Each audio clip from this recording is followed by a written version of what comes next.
Right, you guys, we're going to go for a road test. It's been long enough, I reckon. We should probably get it sorted. Just hooking up the Wi-Fi, or so the Bluetooth, to the logger so we can see what's happening. I'm hopefully going to try out the rolling anti-lag as well, which should be pretty good fun. Let's make sure we've got everything on here we need. Oil pressure, voltage. I don't need to see dwell time. I'd like to see AFR, I think. That'd be better use of things on a gauge. That'd be good. Oil pressure, let's do coolant, let's do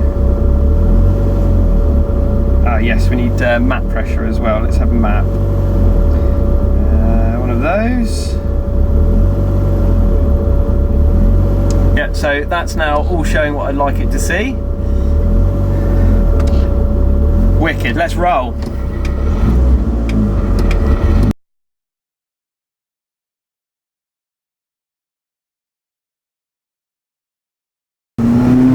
Electric power steering in here, so the feel of the steering is actually reasonably light. It's not too bad.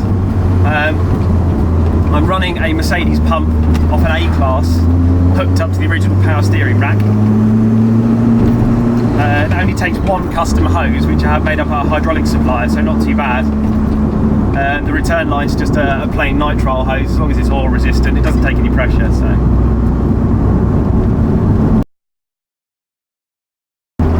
when we're cruising, it's actually not too loud in here. I've got a full system on it, so the exhaust system was originally a Mongoose, I think, something like that.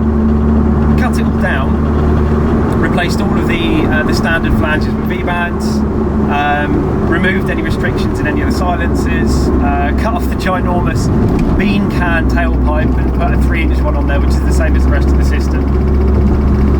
Redid all of the TIG welds, changed the flex, but the main thing is because it's got a centre resonator and a back box, cruising wise, it's pretty quiet in here. You can have a normal conversation, you don't have to shout, it's nice. Of course, when you come on boost, different story. The wastegate pipe comes straight out of the bonnet, which means you've got effectively a 6-inch pipe straight off the manifold. There isn't any silencing there, it's loud.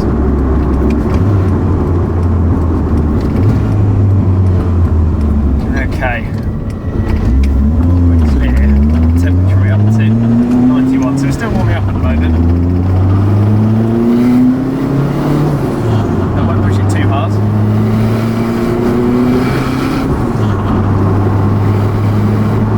You can hear that wastegate's a lot louder once you start coming on boost.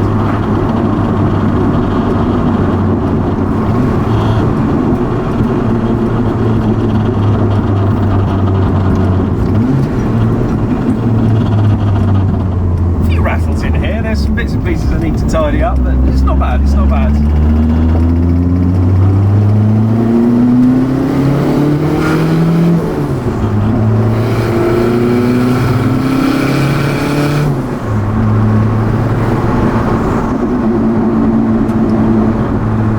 Bit of exhaust touching on the rear subframe there, that's what that noise is. Again, that's 5th gear cruising, sorry, 5th gear cruising.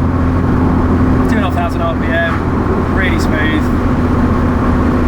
AFR's about 14 to 1 while we're cruising, 14 to 16, nice and easy.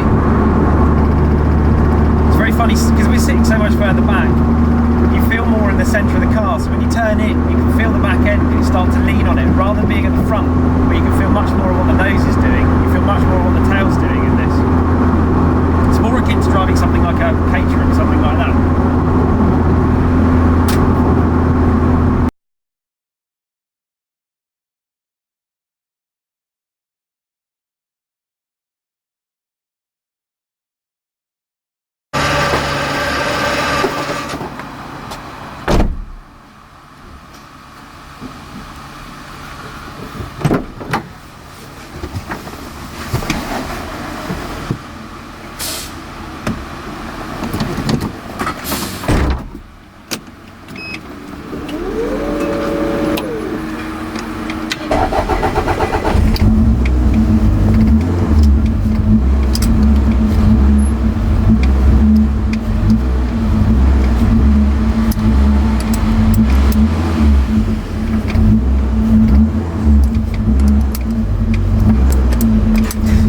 rather get myself sorted out and strapped into the car, but we're good to go again now.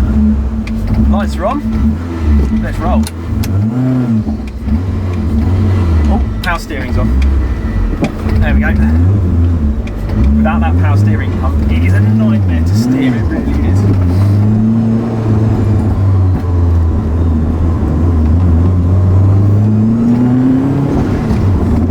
Lovely, we're up to temp and things now, so I don't have to worry too much. It's wicked. Oh, tractor! We're going to have to do an overtake. Oh my goodness. So for those of you who haven't watched before, what we'll do is we'll just have a quick go through the build while we're following this tractor through this 30 limit. So this is an ST205 GT4, Japanese import. We have built an engine up from a Toyota Altezza, so it's the Gen 5 VVT-i Beams engine, so dual VVT, CP pistons, Eagle rods, ACL race bearings. The top end is basically standard, so titanium inlet and exhaust valves, and titanium springs, big cams that the black top comes with as standard. So I think they're 11mm lift, something like that, with a good sort of 280 duration. We're running an ECU Master Emu Black, and we've got a EDL1 logger as well. Turbocharger, we're running an IHI RX6D, which is an XF1 turbocharger. It's a beautiful bit of kit on a manifold that I made myself. A large water to air charge cooler, and we've also got a custom cooling pack on the engine as well.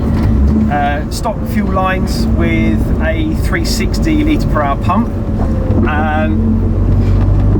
and I did the mapping at the moment, so it's only road mapped. So we're just coming up to a fast bit. So let's, right, you ready? Second gear.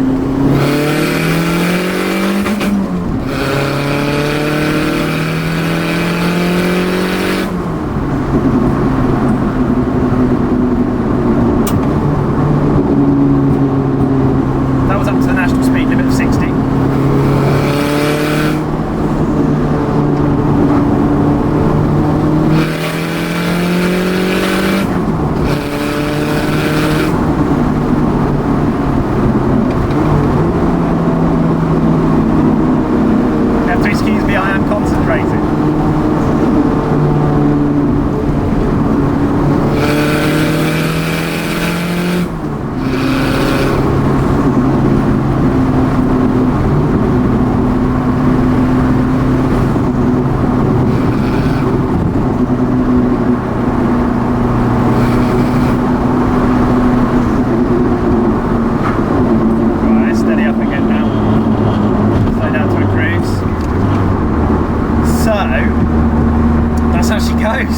It's quite good fun.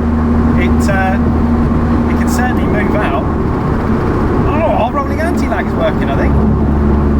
Let's have a look.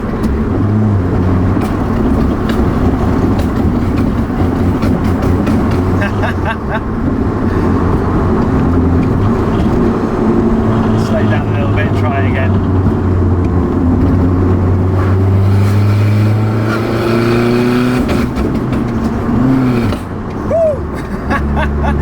I need to get the hang of this. Okay, I've got some mapping to do on that, that's great fun. Okay, so popping it back, it works.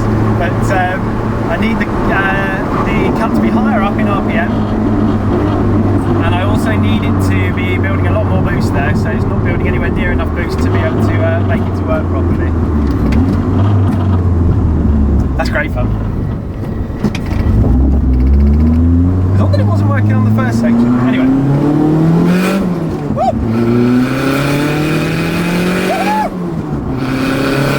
Yeah, baby! Woo! Flames out the bonnet. Yes, please.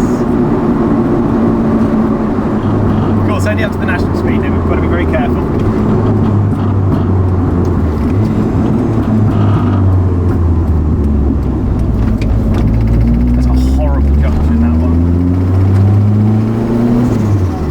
We're on standard brakes, BC dampers with quite soft springs on this setup for road work rather than track work. But we've got big injectors on it, so we've got Denso 930s on there on a stock beams rail. So the beams rail's dual feed, so we're running a dual feed rail with a single return. I think that's about it really. I mean, the interior wise, I mean we're sitting about a foot further back than you normally would with a Wilwood pedal box to improve weight distribution. And there's a whole load of work that's gone with that to be able to make it work. So we're using the stock steering column, as you can see, with the stalks and things. And I still haven't decided if it was the right thing to do. It does make it awkward to drive at low speed around just when you're just cruising. When you're on it, it's great fun. Really, really good fun.